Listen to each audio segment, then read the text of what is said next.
ना कोई बयान आ रहा है, ना कोई प्रतिक्रिया दे रहा है, ना कोई माफी मांग रहा है। दोस्तों, ये दोहरापन है और इस दोहरेपन को जनता को पहचानना चाहिए।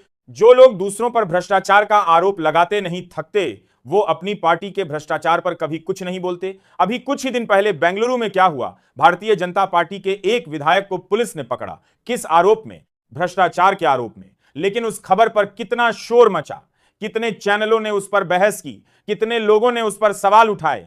बहुत कम। क्योंकि दोस्तों, जब आपके अपने लोग भ्रष्ट निकलते हैं तो आप चुप हो जाते हैं, लेकिन जब विपक्ष पर आरोप लगाने का मौका मिलता है तो पूरी ताकत लगा दी जाती है। यह दोहरा मापदंड है और यह इस देश की राजनीति का सबसे बड़ा रोग है। दोस्तों, अब मैं आपको एक और पहलू बताता हूं जो बेहद महत्वपूर्ण है। इस पूरे मामले में मीडिया की भूमिका पर भी गंभीर सवाल उठते हैं। जब शराब नीति का मामला सामने आया तो कुछ चैनलों ने इसे ऐसे पेश किया जैसे अदालत का फैसला पहले ही आ गया हो। घंटों के कार्यक्रम बनाए गए, बहसें हुई, विशेषज्ञों को बुलाया गया और एक ही निष्कर्ष निकाला गया कि ये लोग दोषी हैं। लेकिन सवाल यह है कि क्या मीडिया का काम फैसला सुनाना है? क्या मीडिया अदालत है? क्या मीडिया को यह अधिकार है कि वो किसी को दोषी या निर्दोष घोषित करे? नहीं दोस्तों, मीडिया का काम सच सामने लाना है, दोनों पक्ष रखना है, जनता को सही जानकारी देना है। लेकिन जो हुआ वो इसके बिल्कुल उलट था। एक तरफा प्रचार किया गया, एक तरफा कहानी बताई गई और जनता को गुमराह किया गया। और आज जब सच सामने आया है तो वही चैनल चुप हैं। वही लोग जो घंटों बहस करते थे आज एक शब्द नहीं बोल रहे। क्या यह पत्रकारिता है? क्या यह मीडिया की जिम्मेदारी है? क्या ऐसे ही चलेगा इस देश में? दोस्तों, ये सवाल हैं जो आज हर जागरूक नागरिक को पूछने चाहिए। अब बात करते हैं आम आदमी पार्टी की राजनीतिक यात्रा की। दोस्तों, आम आदमी पार्टी ने दिल्ली में जो काम किया था वो किसी से छुपा नहीं है। शिक्षा के क्षेत्र में जो बदलाव लाए गए, सरकारी स्कूलों की जो हालत सुधारी गई, स्वास्थ्य के क्षेत्र में जो मोहल्ला क्लिनिक खोले गए, बिजली पानी के बिलों में जो राहत दी गई, ये सब काम जनता के बीच में बहुत लोकप्रिय थे।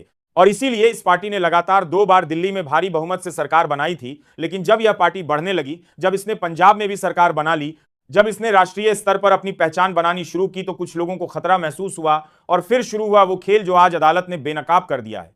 एक फलती फूलती पार्टी को तोड़ने की कोशिश, उसके नेताओं को जेल में डालने की कोशिश, उसकी छवि खराब करने की कोशिश और चुनाव में हराने की कोशिश। और दोस्तों, यह कोशिश काफी हद तक सफल भी रही। दिल्ली का चुनाव हार गई यह पार्टी, लेकिन आज अदालत के फैसले ने यह साबित कर दिया है कि जिन आरोपों के आधार पर यह सब किया गया वो आरोप खोखले थे, सबूत नहीं थे और पूरा मामला टिक नहीं पाया। अब सवाल यह है कि जो चुनाव हारा गया वो वापस कैसे मिलेगा? जो समय जेल में बिताया वो वापस कैसे आएगा? जो इज्जत मिट्टी में मिलाई गई वो वापस कैसे बनेगी? ये ऐसे नुकसान हैं जिनकी भरपाई संभव नहीं है। और इसीलिए यह मामला सिर्फ एक पार्टी का मामला नहीं है, यह पूरे लोकतंत्र का मामला है। दोस्तों, अब आगे और भी बहुत कुछ है जो मैं आपको बताने वाला हूं। इस फैसले के राजनीतिक असर क्या होंगे, आने वाले दिनों में क्या बदलेगा, सत्ता पक्ष कैसे प्रतिक्रिया